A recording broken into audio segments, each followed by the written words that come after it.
ఏం చేయాలి?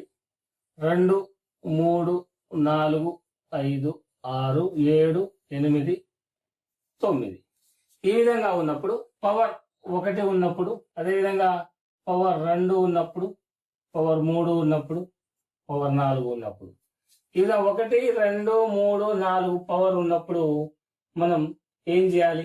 ఎంత ఒకట్ల స్థానంలో ఎంత ఆన్సర్ వస్తుందని మనం ఒకసారి ఇక్కడ కనుక రాసుకుంటే, ఇది ఒక పట్టిక మనం తయారు చేసుకోవాలి.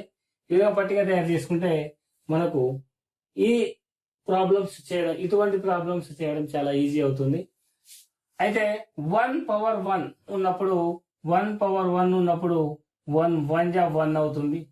1 పవర్ 2 ఉన్నప్పుడు 1 ఇంటూ 1 రాసుకోవాలి. అంటే 1 ఇంటూ 1 1 అవుతుంది. 1 పవర్ 3 ఉన్నప్పుడు 1 పవర్ 3 ఉన్నప్పుడు కూడా 1 వస్తుంది. 1 పవర్ 4 ఉన్నప్పుడు కూడా 1 వస్తుంది. అంటే 1 పవర్ 4 అంటే 1 ఇంటూ